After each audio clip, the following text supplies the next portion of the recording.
क्या आप सोच रहे हैं कि अपनी ई कॉमर्स वेबसाइट के लिए वर्डप्रेस चुने या फिर शॉपिफाई? यह एक ऐसा सवाल है जो हर नए ई कॉमर्स बिजनेस ओनर के मन में आता है। इन दोनों प्लेटफॉर्म की अपनी अपनी कुछ खास खूबियां हैं, लेकिन यह तय करना मुश्किल हो सकता है कि आपके लिए कौन सा बेहतर है। Hey guys, welcome back to McCoders. मैं हूं अभिषेक और आज के इस वीडियो में हम वर्डप्रेस और शॉपिफाई के बीच में डायरेक्ट कंपैरिजन करने वाले हैं, जिससे आपको यह समझने में मदद मिलेगी कि आपकी ई कॉमर्स वेबसाइट के लिए कौन सा प्लेटफॉर्म बेटर है। हम इसे 9 पॉइंट्स पर डिवाइड करने वाले हैं। तो चलिए इस इंटरेस्टिंग वीडियो को शुरू करते हैं और जानते हैं कि कौन सा प्लेटफॉर्म आपकी वेबसाइट के लिए परफेक्ट रहेगा। सबसे पहला पॉइंट, इजी ऑफ यूज। अगर हम दोनों प्लेटफॉर्म की बात करें तो दोनों प्लेटफॉर्म एक बिगिनर फ्रेंडली होते हैं, यानी कि कोई भी एक बिगिनर इन पर अपनी वेबसाइट्स को बना सकता है। ये आपकी ग्रोथ में हेल्प करते हैं, साथ ही आपको फ्रीलांसिंग ऑप्शंस भी देते हैं। बट शॉपिफाई पे आप सिर्फ ई कॉमर्स वेबसाइट बना सकते हैं या फिर इसे किसी ड्रॉप शिपिंग मॉडल में अप्लाई कर सकते हैं। शॉपिफाई की खासियत यह है कि इसमें आपको ड्रैग एंड ड्रॉप इंटरफेस मिलता है, जिससे आप आसानी से बिना किसी कोडिंग के अपनी वेबसाइट्स को बना सकते हैं। प्री मेड रिस्पॉन्सिव टेम्पलेट्स मिलते हैं जो कि ई कॉमर्स डिजाइन के साथ में आते हैं। आपको सिर्फ टेक्स्ट एडिट करना है,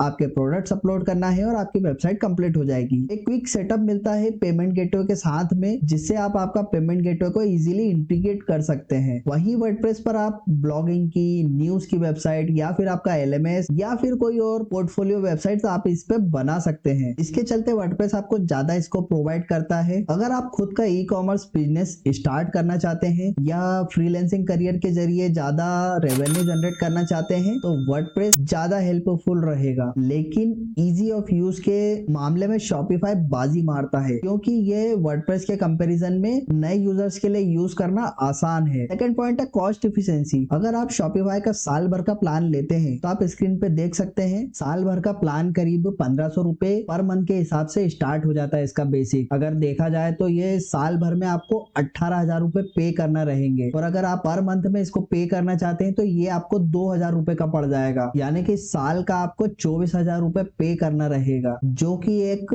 स्टार्टिंग बजट के लिए बहुत कॉस्टली है। दूसरी तरफ आप वर्डप्रेस के लिए होस्टिंगर जैसी अफोर्डेबल कंपनी से होस्टिंग को परचेस कर सकते हैं। आप स्क्रीन पर देखेंगे कि यहाँ पर आपको बेसिक प्लान इसके 69 रुपीज से स्टार्ट हो जाते हैं, बट आप ई कॉमर्स के लिए अगर बात करें तो ये 249 में इसके ई कॉमर्स के प्लान ज्यादा अच्छे हैं। आप चाहे तो इसको अपग्रेड भी कर सकते हैं। इसमें आपको बहुत सारे ऑप्शंस मिल जाएंगे, आपको मल्टीपल 100+ पेमेंट गेटवेज भी मिल जाएंगे, और ये वाले जो दो प्लान है स्टार्टिंग वाले, इसमें आपको थोड़ा सा ऑप्शंस कम मिलते हैं। तो आप 249 वाला या फिर 699 रुपीज पर मंथ वाला भी स्टार्ट कर सकते हैं, यानी कि साल भर का अगर बात करें तो आपको 3,000 या फिर 10,000 करीब में आपको ये प्लान दोनों मिल सकते हैं। होस्टिंगर की वेब होस्टिंग में आप वो कॉमर्स जैसे प्लगइन को इंस्टॉल कर सकते हैं और अपनी वेबसाइट को बना सकते हैं। इसकी हेल्प से आप अपना एक लो बजट में e commerce online platform launch कर सकते हैं, और फिर आप इसे बाद में अपने बजट के हिसाब से अपग्रेड भी कर सकते हैं। मेरे पुराने वीडियो में जिसमें मैंने आपको बताया था कि कैसे आप वो कॉमर्स को इंस्टॉल कर सकते हैं और सेटअप कर सकते हैं, इसका लिंक आपको डिस्क्रिप्शन में मिल जाएगा,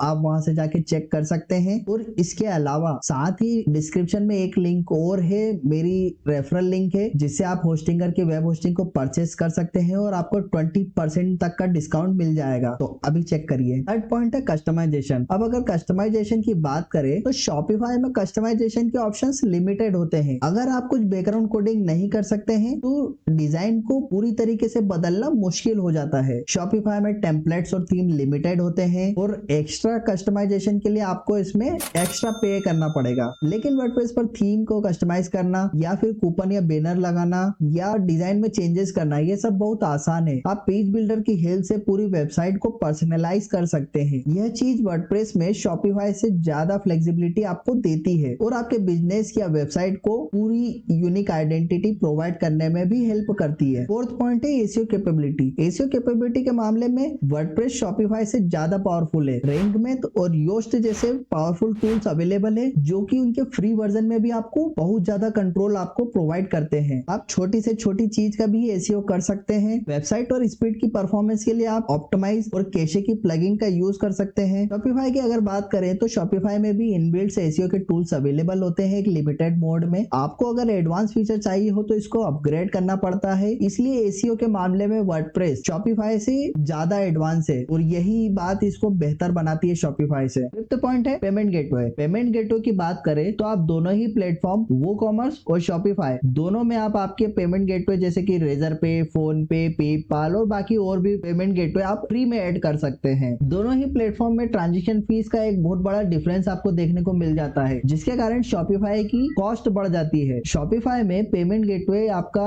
इनबिल्ट होता है, जिसका यूज करने पर आपको उसकी स्टैंडर्ड फीस अप्लाई होती है। बट अगर आप आपका कोई third party payment gateway add करते हैं जैसे कि रेजर पे, तो शॉपिफाई आपको इसका प्लेटफॉर्म फी 1 से 2% तक एक्स्ट्रा चार्ज करता है। वहीं वर्डप्रेस में पेमेंट गेटवे का इंटीग्रेशन बिल्कुल फ्री होता है और आपको केवल रेजर पे या फिर जिस भी आप पेमेंट गेटवे को यूज कर रहे हैं तो उसकी स्टैंडर्ड फीस जो आपको अप्लाई होती है वो पे करना है। आपको कोई एक्स्ट्रा पेमेंट गेटवे की प्लेटफॉर्म फीस को पे नहीं करना है। एग्जांपल के लिए रेजर पे अगर हम वर्डप्रेस पे यूज करते हैं तो इंडिया के जो ट्रांजेक्शन होते हैं उस पर वो 2% प्लस जीएसटी चार्ज करता है, यानी कि आपके सारे Indian debit card, credit card, net banking, UPI wallet सब आ जाते हैं। तो जो इंटरनेशनल ट्रांजेक्शन होते हैं जिसमें 3% प्लस जीएसटी होते हैं और 3.5% प्लस जीएसटी वो इंटरनेशनल एमए कार्ड पे आपसे चार्ज करता है। इसको अगर हम एग्जांपल के हिसाब से समझे कैलकुलेशन के बेसिस पे, मान लीजिए कि आपके पास में 1000 रुपए का प्रोडक्ट है, रेजर पे आपसे 2% फीस चार्ज करेगा यानी कि 20 रुपए प्लस वो जीएसटी जो फीस के ऊपर लगेगा वो 3.6 रुपीज हो जाएगा। तो टोटल फीस आपकी 23.6 रुपीज हो जाएगी, यानी आपको 1000 रुपए में से 23 रुपए 60 पैसे कट के 976.40 पैसे आपको मिल जाएंगे। वहीं अगर शॉपिफाई की बात करें तो शॉपिफाई में जो इंडियन के ट्रांजेक्शन्स होते हैं वो 2% plus GST, Indian credit card, debit card, ये सब जो वर्डप्रेस में था रेजर पे का वही चार्ज होगा। इंटरनेशनल के लिए वो 3.5% प्लस जीएसटी जो रहेगा। और जो शॉपिफाई है, शॉपिफाई में आपके प्लान के हिसाब से वो प्लेटफॉर्म फीस भी आपसे कवर करेगा, यानी कि शॉपिफाई का जो बेसिक प्लान है वो 2% आपसे चार्ज करेगा। शॉपिफाई का जो प्लान मीडियम वाला होता है उसमें 1% चार्ज करेगा और एडवांस शॉपिफाई का प्लान आपसे 0.6% आपसे चार्ज करेगा। यानी कि आप प्लेटफॉर्म के जैसे जैसे अपग्रेड करते जाएंगे वो आपसे ट्रांजैक्शन फीस उसके प्लेटफॉर्म की कम होती जाएगी।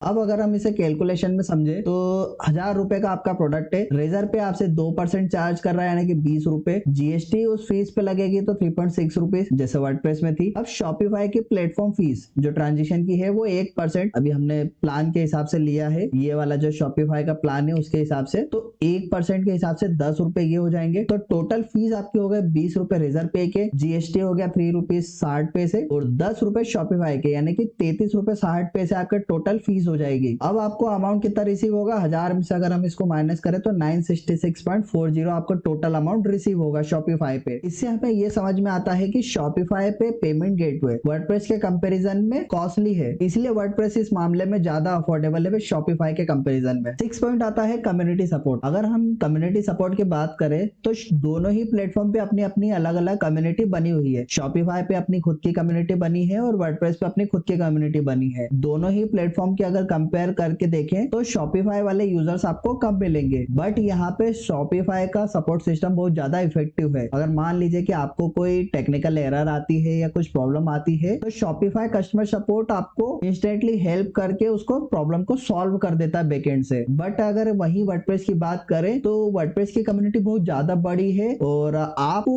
उसमें इंस्टेंटली सपोर्ट नहीं मिल पाता, तो यहाँ पे थोड़ा सा वर्डप्रेस माइनस में चले जाता है। बट अगर आपको वर्डप्रेस पे नॉलेज है या फिर थोड़ा एक्सपीरियंस है तो आप उस प्रॉब्लम को सॉल्व करके अपनी वेबसाइट को वापस लाइव कर सकते हैं। लेकिन यहाँ पे अगर कम्युनिटी सपोर्ट के मामले में देखा जाए तो शॉपिफाई वर्डप्रेस से आगे है। 7 पॉइंट आता है स्केलेबिलिटी। स्केलेबिलिटी में स्केल करने के लिए आपको क्या चाहिए, एक अच्छी होस्टिंग। अगर आपने एक अच्छी होस्टिंग ले ली, एक प्रॉपर होस्टिंग ले ली, तो फिर जिम्मेदारी होती है होस्टिंग प्रोवाइडर की कि आपकी वो वेबसाइट को डाउन ना होने दे, उस पर कोई प्रॉब्लम ना आए। आप जितना ज्यादा होस्टिंग पे पैसा खर्चा करेंगे आपकी होस्टिंग उतनी अच्छी आपको मिलेगी। शॉपिफाई में क्या होता है कि होस्टिंग इनबिल्ट होती है, तो आपको एक्स्ट्रा कुछ होस्टिंग के लिए दिमाग लगाने की जरूरत नहीं पड़ती है। बट अगर ये तभी काम आती है जब आपके विजिटर्स कम हो या फिर ट्रांजेक्शंस कम हो रहे हो, तो शॉपिफाई के बेसिक प्लान जो होते हैं उसमें आपका काम चल सकता है। लेकिन अगर आपके विजिटर्स ज्यादा आ रहे हैं या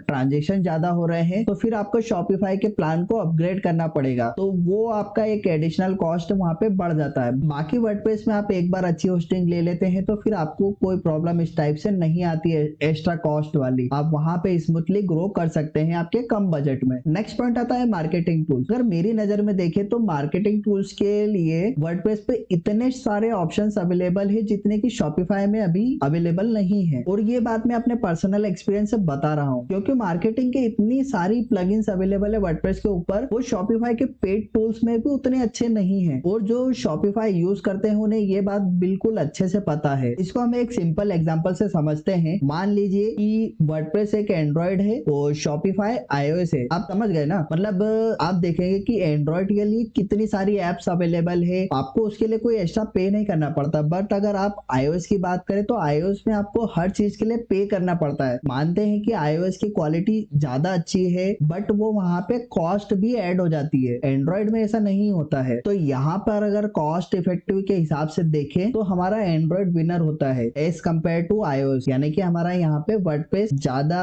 इफेक्टिव हो जाएगा अफोर्डेबिलिटी के हिसाब से, बट शॉपिफाई नहीं होगा। तो विनर हमारा होता है वर्डप्रेस। इसलिए वर्डप्रेस मार्केटिंग के मामले में ज्यादा फ्लेक्सिबल और अफोर्डेबल है। 9th पॉइंट आता है डेटा ओनरशिप। डेटा ओनरशिप का मतलब होता है कि आपका जो डाटा है, ये वेबसाइट का डाटा हो या फिर जो भी डाटा हो, वो सारा का सारा डाटा किसके पास है, यानी कि किसके कंट्रोल में है। वर्डप्रेस में आपका डाटा सारे आपके सर्वर पर होता है, आपको किसी थर्ड पार्टी पर डिपेंड रहने की जरूरत नहीं पड़ती है। वहीं शॉपिफाई में आपका सारा डाटा शॉपिफाई के सर्वर पर होता है। अगर आप शॉपिफाई छोड़ते हैं तो आपको डेटा ट्रांसफर करना एक चैलेंजिंग वाला काम हो जाता है। इसलिए वर्डप्रेस उन लोगों के लिए ज्यादा बेटर है जो डेटा सिक्योरिटी को ज्यादा प्रायोरिटी प्रोवाइड करते हैं। तो ये था वर्डप्रेस और शॉपिफाई के बीच में मेजर डिफरेंस। तो दोस्तों आज के वीडियो में बस इतना ही। आपको अगर वीडियो पसंद आई तो लाइक और शेयर करें और सब्सक्राइब करना ना भूलें। साथ ही अगर आपके कोई सवाल है या फिर अपने आइडिया शेयर करना चाहते हैं तो नीचे कमेंट जरूर करें। तो मिलते हैं अगले वीडियो में, तब तक के लिए हंसते रहिए, मुस्कुराते रहिए। Thank you for watching.